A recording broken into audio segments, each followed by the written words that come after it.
మరి దీని వెనకాల ఆంతర్యం ఏంటి? నరుని కష్టమును బట్టి ఐశ్వర్యవంతుడు కాదు, యెహోవా ఆశీర్వాదము ఐశ్వర్యం ఇచ్చును. ఈ మాట ఎంతమంది నమ్మగలుగుతారు?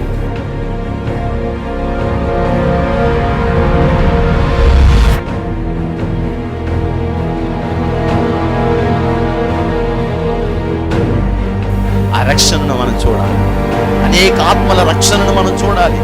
దేవుని యొక్క మందిరంలో దేవుడు చేసే అద్భుత కార్యాలన్నిటినీ మన కన్నులారా మనం చూడాలి. నేడు ఈ ఇంటికి రక్షణ వచ్చింది. ఎప్పుడో మన దోషములను మనం విడిచిపెట్టుకున్నాం.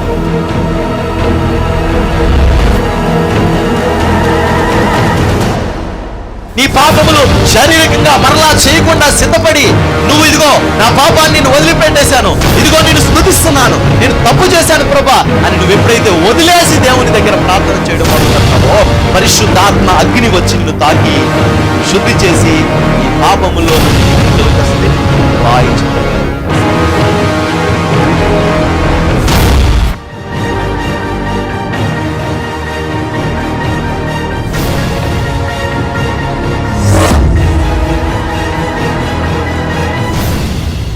దేవుని వెంబడిస్తూ దేవుని అనుసరిస్తూ జీవిస్తున్న మనందరి జీవితాల్లో కూడా ఒక ప్రత్యక్షత చాలా అవసరం.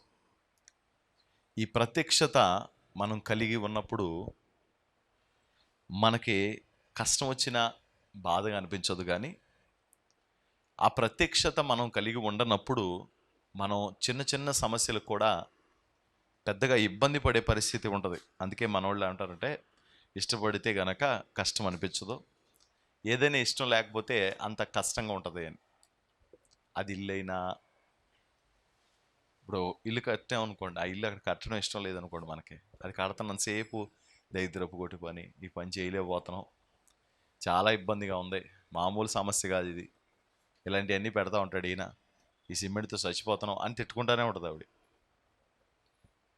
అదే ఇష్టం అనుకోండి, ఎంత కష్టమైనా సరే, నిజంగా రోజు ఇబ్బంది పడుతున్నా సరే, మన ఇంటికి కష్టపడకపోతే ఎలాగా అన్నట్లుగా భావించి పనిచేస్తూ ఉంటాం. అలాగే ఒక వివాహమైనా సరే, చక్కటి ఆత్మీయ ప్రేమతో ఒకవేళ వివాహం చేసుకుంటే ప్రతి సందర్భాన్ని కూడా సంతోషంగా అనుభవిస్తూ ముందుకు కొనసాగుతుంది. అలాగే ఏదైనా ఒక పని మనం ఇష్టపూర్వకంగా చేస్తే ఆ పనిలో ఎన్ని కష్టాలు ఎన్ని అవరోధాలు ఉన్నా సరే ఆ పనిని మనం చేయగలుగుతాం. యేసుక్రీస్తు ప్రభు తన దగ్గరకు వచ్చి తనను వెంబడిస్తున్న వాళ్ళకి యేసు ప్రభు చెప్తున్న మాట ఏంటంటే, ముందు మీరు తెలుసుకోవాల్సింది ఏంటంటే, మీరు నన్ను వెంబడిస్తున్నాం, నేను మమ్మల్ని అనుసరిస్తున్నాం అనుకునే ముందు మీరు ఒక విషయాన్ని గుర్తుపెట్టుకోండి. అది ఏంటంటే, ఎవడైనాను నన్ను వెంబడింపగోరితే, నా వెనకాల రావాలి, ఆయన వలె మనం మారాలి, లేకపోతే ఆయన ఆలోచన ప్రకారం మనం జీవించాలి అని అనుకుంటే గనక తన సిలువను ఎత్తుకోవాలంట. ఎత్తుకొని ఆయన్ని వెంబడించాలి. ఆ ఎత్తుకునేటప్పుడే మనకు ఒక ఆలోచన రావాలి, మనల్ని మనము ఉపేక్షించుకొని ఆయన సిలువను ఎత్తుకొని మనం వెంబడించినప్పుడే ఆ మార్గం మనకి కష్టంగా అనిపించదు. ఎందుకంటే అది ఇష్టంగా మనం ఆ పని చేస్తున్నాం కాబట్టి. దేవునికి మహిమ కలుగును గాక. ఈ మార్గం అంతా కూడా మనకి ఇష్టంగా ఉండాలి, ఈ ప్రయాణం అంతా మనకి ఇష్టంగా ఉండాలి. ఎవరైతే దేవుని పని చేస్తున్నారో, దేవుని సేవ చేస్తున్న వాళ్ళకు కూడా ఆ సేవ, ఆ పని ఎలా ఉండాలంటే ఇష్టంగా ఉండాలి. ఇష్టంగా ఉంటే ఎన్ని కష్టాలైనా, ఎన్ని సమస్యలైనా, ఎన్ని శోధనలైనా ఎదుర్కొంటాం. తుదకు ప్రభు యొక్క మహాశక్తిని బట్టి అద్భుతమైన విజయాలను మనం దేవుని సన్నిధిలో చూడగలుగుతాం. అదే ఇష్టం లేదనుకోండి, అసలు ఎప్పుడు వెనుతిరిగిపోతామో మనకే తెలియదు. ఇప్పుడు ఎలాగా ఆయన వెంబడించాలి అని చెప్తున్నాడంటే, అంతటా ఆయన తన శిష్యులను జనసమూహములను తన యొద్దకు పిలిచి, నన్ను వెంబడింపగోరువాడు తన్ను తాను ఉపేక్షించుకొని తన సిలువనెత్తుకొని నన్ను వెంబడింపవలెను. తన్ను తాను ఉపేక్షించుకొని మొదటి భాగం ఏంటంటే ఉపేక్షించుకోవడం. రాత్రి నేను ప్రసంగం చూస్తున్నాను, నా ప్రసంగం విన్నాను. ఎప్పుడో ఒక 5 ఏళ్ల క్రిందట చేసిన ప్రసంగాన్ని వింటున్నాను. ఏంటంటే ఒక మాట నేను చెప్తున్నాను అనమాట. దేవుడి కోసం అందరినీ వదులుకోవడానికి ఇష్టపడాలి, అందరి కోసం దేవుణ్ణి వదిలేయకూడదు. ఒకవేళ దేవుని కోసం నిలబడాల్సి వచ్చిందనుకోండి, దేవుని కోసం ఉండాల్సి వచ్చిందనుకోండి, వీళ్ళందరూ నువ్వు దేవుణ్ణి నమ్ముకుంటే, యేసుప్రభుని నమ్ముకుంటే నువ్వు మాతో ఉండొద్దు, మేము నీతో ఉండం అని కనుక ఎవరైనా చెప్తే ఒక విషయాన్ని నువ్వు గుర్తుపెట్టుకోవాలి. అదేంటంటే, నాకు దేవుడే కావాలి, మీ అందరికంటే నాకు దేవుడే ముఖ్యం అనే ఒక సంకేతం ఇవ్వాలి ఖచ్చితంగా. ఈరోజు అండి ఎందుకు రాలేదంటే, బావగారు వచ్చారండి నాకు. మీ బావగారు వస్తే నువ్వు మానేయడం ఏంటి చచ్చు అంటే, బావగారు వచ్చారు కదండి అన్నాడు. ఆన్సర్ ఏం లేదు, ఒకటే ఉంది, బావగారు వచ్చారు. మరి కొంతమందిని ఈరోజు ప్రార్థనకి ఎందుకు రాలేదంటే, మా ఆఫీసరు పార్టీకి రమ్మన్నాడు. అందరి కోసం దేవుణ్ణి వదిలేస్తాం మనం. అసలు ప్రతి వాళ్ళు యేసుప్రభు ఆ రాత్రి అందరికీ కాళ్ళు కడుతున్నారంట. ఒక్కొక్కళ్ళ కాళ్ళు కడుతున్నారంట. కడుతుంటే పేతురు గారు ఆ కాళ్ళు కడిగించుకునే ముందు ఏమంటాడంటే, ఏంటి అసలు నువ్వు నా కాళ్ళు కడగదేంటి? మిగతా వాళ్ళందరూ సైలెంట్గా గమ్ము కడిగించుకుంటున్నారు, భయపడిపోతా. ఆయన కొంచెం మాట్లాడగలండి, నువ్వు కాళ్ళు కడగడం, అసలు నువ్వెవరో నా కాళ్ళు కడగడానికి? అసలు ఏంటి నువ్వు కాళ్ళు కడగడం ఏంటి? నీ కాళ్ళు కడుగుతాను నేను అయితే, అవసరం అయితే నా కాళ్ళు కడగడం ఏంటి అని తగ్గించుకుని మాట్లాడుతున్నాడు. యేసుప్రభు అన్నాడు, ఒకవేళ నేను ఈ పని చేయలేదు అనుకో, నీకు నాలో పాలు ఉండదు. మరి పర్లేదంటావా అన్నాడు. లేదు అయితే మొత్తం స్నానం చేయించే అంటాడు. అయితే స్నానం చేయించే అంటాడు. కాళ్ళు కడిగించుకోగానే స్నానం చేయించేయమంటావా? సరే, జరిగిపోయింది. కొంచెంసేపు మాట్లాడుతుంటే, నన్ను అప్పగించేవాడు ఇక్కడే మీ మధ్యలో ఒకడు ఉన్నాడు అన్నాడు. అందరూ నేనా అని కంగారు పడిపోతున్నారు. పేతురు అంటాడు, ప్రభువా, నీ కోసం ప్రాణమైనా పెడతాను కానీ నిన్ను ఎరగనని మాత్రం నేను ఎట్టి పరిస్థితిలో అని అన్న ప్రభువా అంటాడు. ఒకవేళ చనిపోవాల్సి వస్తే చచ్చిపోతానే తప్ప నేను నిన్ను ఎరగను అన్న మాట నా నోటమ్మట ఎట్టి పరిస్థితుల్లో రాదు ప్రభు అంటాడండి. యేసు ప్రభు ఎప్పుడో ఎరగను అన్న తర్వాత కానీ ఈరోజు రాత్రి ఒక్కసారి కోడి కొయ్యి మునుపు నువ్వు 3 సార్లు ఎరగనంటావు. చాలా బాధపడిపోతాడండి పేతురు. అసలు నాలాంటి భక్తుడికే అసలు ఏమీ ఇలాంటి ప్రొటెక్షన్ లేకపోతే ఇంక మిగతా వాళ్ళ పరిస్థితి ఏంటంటే అన్నట్టుగా, అంటే ఇంత భక్తుని కదా నేనేంటి అనుకుంటున్నాడు. కానీ మొత్తానికి ఇబ్బంది పడింది ఆయనే. ఈ రాత్రి ఒక్కసారి కోడి కుయ్యక మునుపు 3 సార్లు నన్ను ఎరగనంటావు అని అంటే చాలా ఫీల్ అయిపోతాడు, చాలా బాధపడిపోతాడు. నీకోసం ప్రాణం ఇస్తాను ప్రభువా, నేనేంటో నీకు తెలీదా ప్రభువా అంటాడు. నువ్వు అలా కాదని నేను అంటలేదు, నువ్వు నా కోసం ప్రాణం ఇవ్వని నేను అంటలా, కానీ ఈరోజు జరిగేది చెప్తున్నాను. అలాగే జరిగింది. ఆయన మత పెద్దల దగ్గర కాదు ఆయన్ని ఎరగను అని చెప్పింది, ఒక సైనికుడి దగ్గర చెప్తున్నాడు. ఒక సాధారణమైన ఒక సైనికుడితో అంటున్నాడు, ఆయన ఎవరో నాకు తెలీదు, నేను ఆయన నాకు తెలీదు అంటున్నాడు. కొన్నిసార్లు మనం కూడా పెద్ద పెద్ద విషయాలకి ఏం కాదు, దేవుణ్ణి చిన్న చిన్న విషయాలకి దేవుణ్ణి మనం పక్కన పెట్టే సందర్భాలు ఎన్నో ఎన్నో ఎన్నో ఉంటాయి. చిన్న చిన్న విషయాలకి, పెద్ద పెద్ద విషయాలకి ఏం కాదు, చిన్న చిన్న విషయాలకి దేవుణ్ణి మనం పక్కన పెట్టే పరిస్థితులు. ఆ తర్వాత అంటే ఒక చిన్నది కనబడిందంట. చలి కాసుకుంటున్నారంట, అందరికీ చలి వచ్చేస్తుందంట, అందరూ చలి కాసుకుంటున్నారు. ఈయనకు ఒక పక్కన యేసుప్రభుని వదలలేడు, మరో పక్కన ఇంటికాడ ఉండలేడు. దూరం నుంచి యేసును వెంబడించుచుండెను అని రాసి ఉంటుంది, మీరు చదివితే.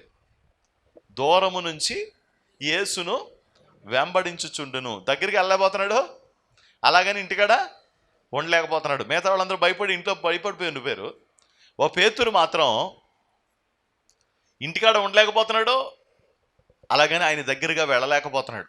ఇలాంటి పరిస్థితిలో పేతురు గారు దూరము నుంచి యేసు ప్రభుని వెంబడిస్తుంటే ఏం జరుగుతుందా అని చెప్పేసి అక్కడ కొంతమంది చలి కాసుకుంటుంటే ఆ చలి కాసుకున్న వాళ్ళ దగ్గరికి వెళ్ళి, నువ్వు నజరేయుడైన యేసుతో కూడా ఉన్నవాడివి కదా అంటారుదండి. ఒక చిన్నది, ఆయన ఎవరో నేను ఎరుగను, ఆయన ఎవరో నేను ఎరుగను అని యేసు ప్రభుని ఎరగను అని చెప్పడం జరుగుతుంది.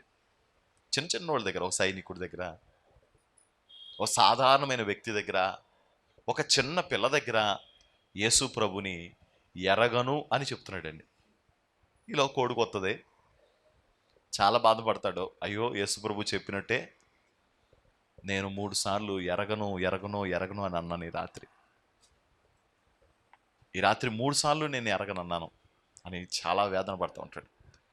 మన జీవితాల్లో కూడా మనం ఎప్పుడూ అలా చెయ్యం అని మనం అనుకుంటూ ఉంటాం, కానీ కొన్నిసార్లు దేవుని కంటే ఎక్కువగా ప్రాధాన్యత ఇచ్చే అంశాలు ఉంటాయి చూసారా, ఆ అంశమే దేవుణ్ణి మనం ఎరగము అని చెప్పడం.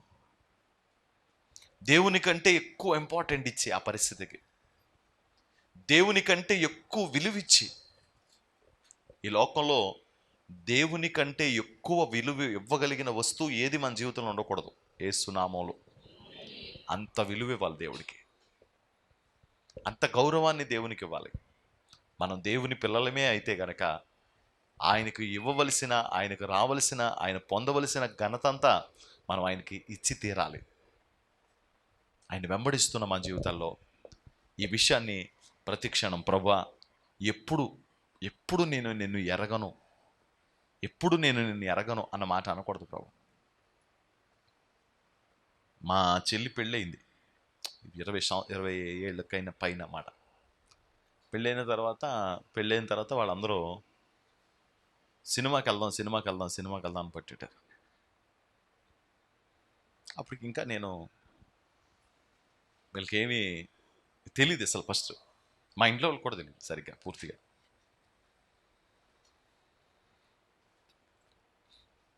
సినిమాకి రమ్మన్నారు. సరే మీరంతా వెళ్ళండి, నేను వస్తాను అటు నుంచి అటు అని చెప్పి నేను మా సన్నిధికి వెళ్ళాను. సన్నిధికి వెళ్ళి, పిన్ని గారు ఇలా అంటున్నారండి, వాళ్ళందరూ సినిమాకి రమ్మంటున్నారు, మరి ఏం చేయను.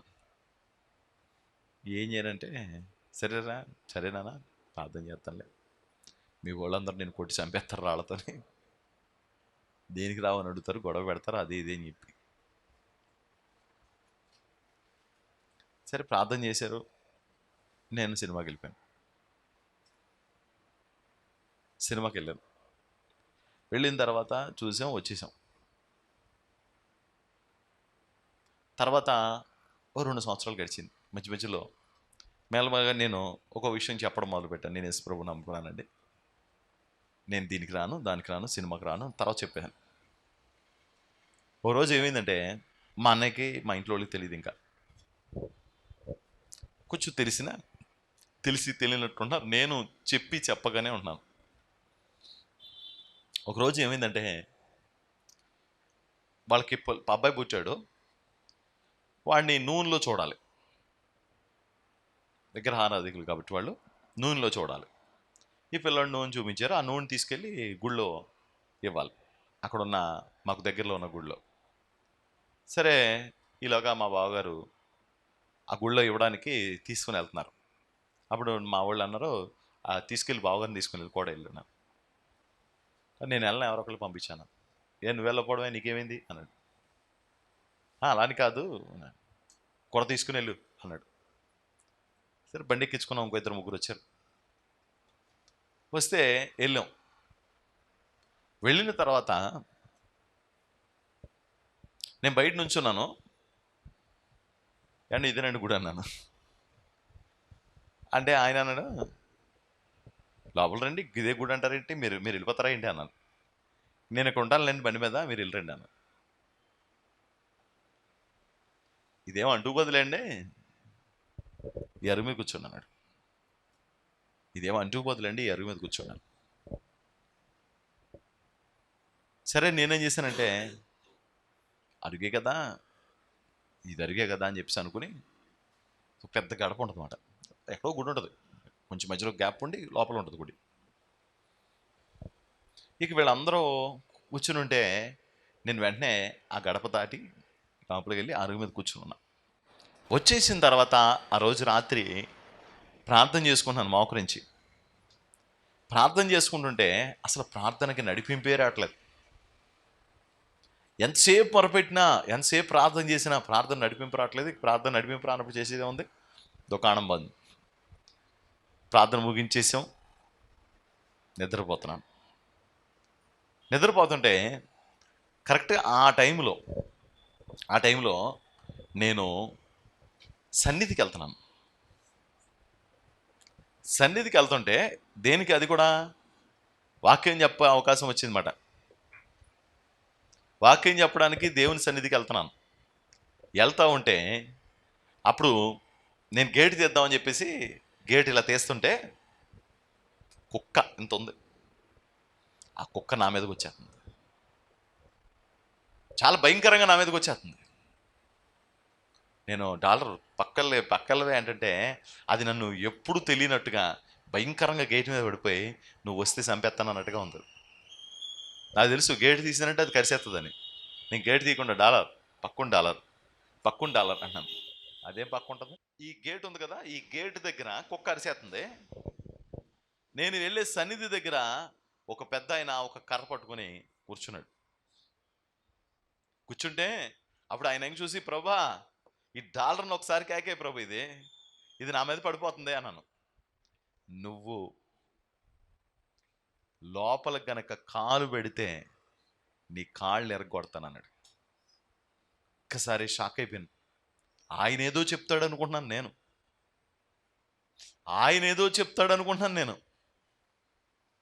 ఆయన ఏమంటాడు తెలుసా, నువ్వు కానీ లోపల అడుగు పెడితే నీ రాళ్ళు కాళ్ళు ఎరగొడతాను నేను.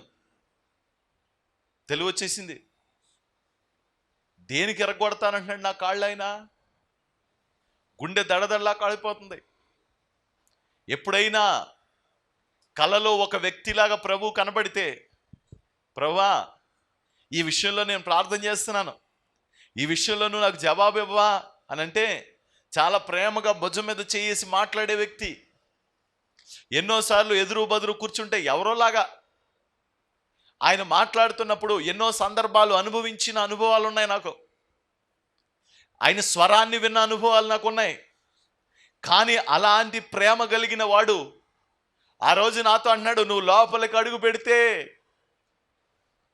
నీ కాళ్ళు వెరకొడతాను అంటాడు.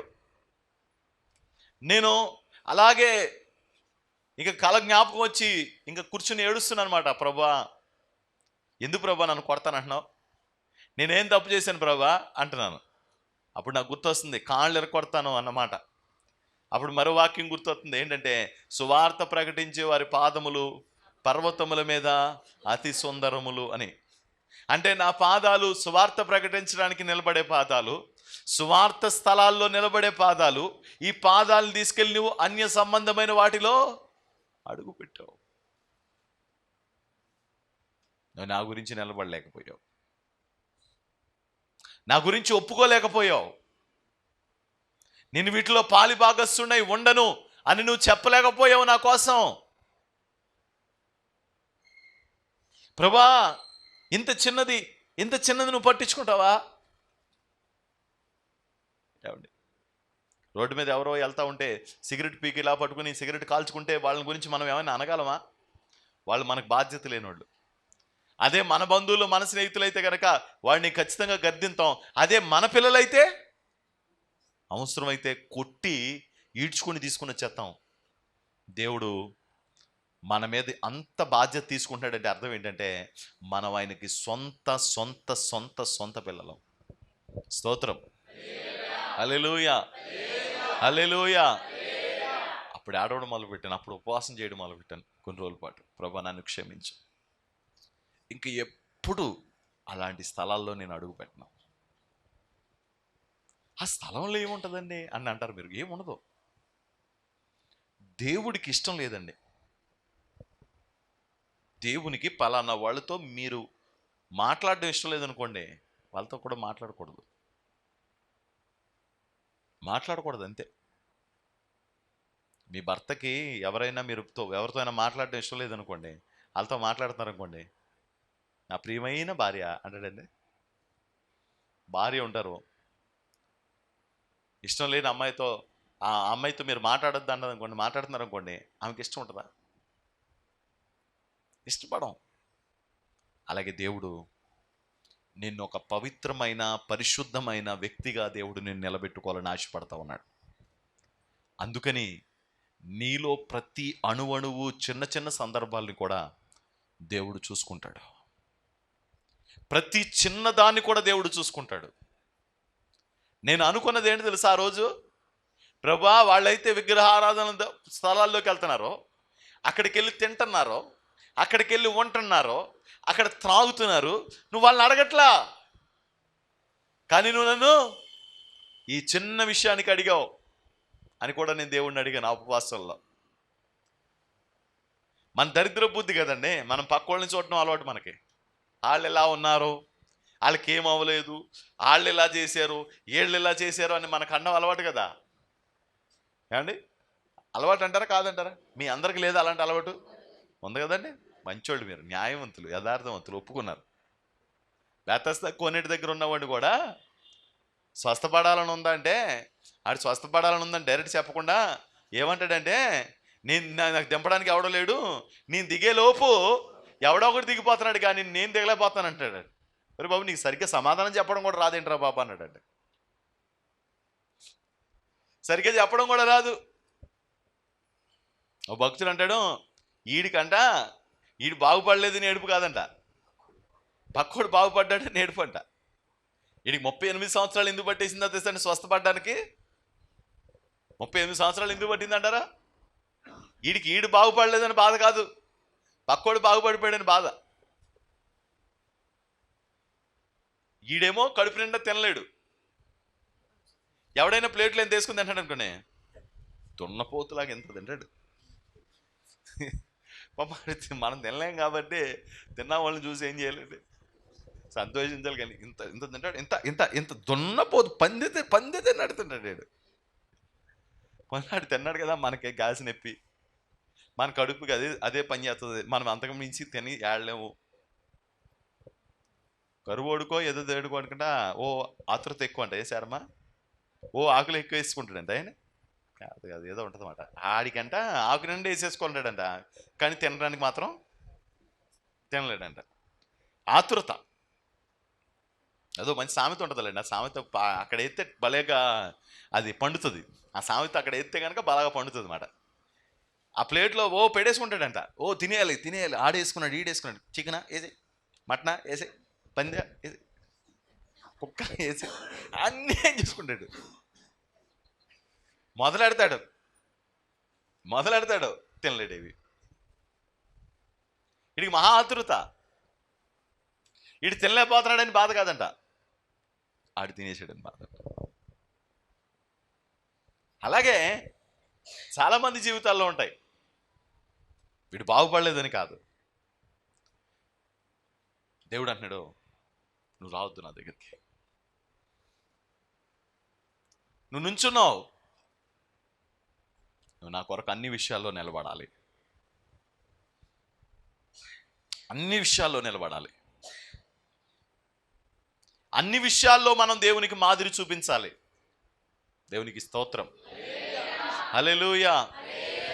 చిన్న ప్రలోభాలకే లొంగిపోదువా, ఉన్నత బహుమానాలు.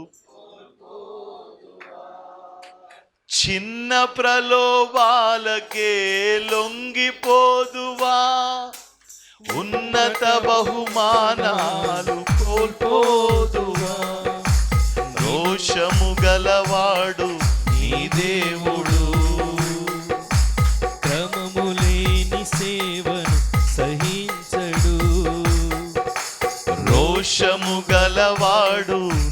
దేవుడు.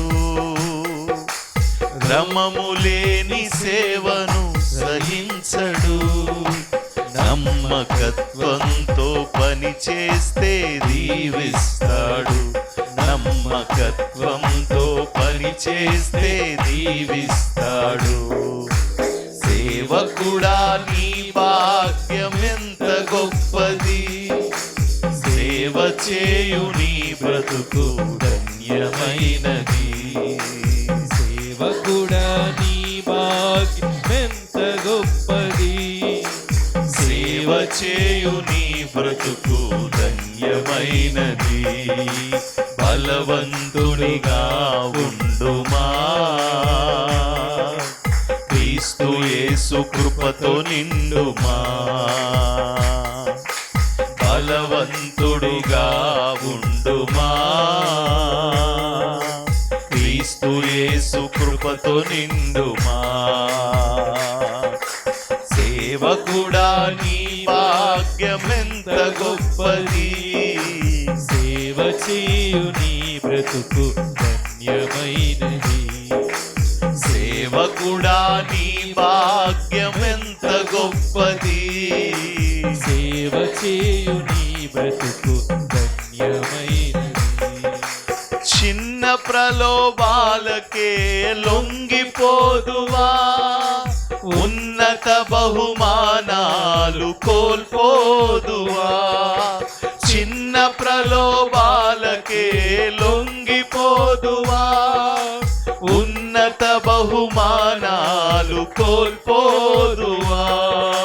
రోషము గలవాడు నీ దేవుడు, క్రమము లేని సేవను సహింపడు. రోషము గలవాడు నీ దేవుడు,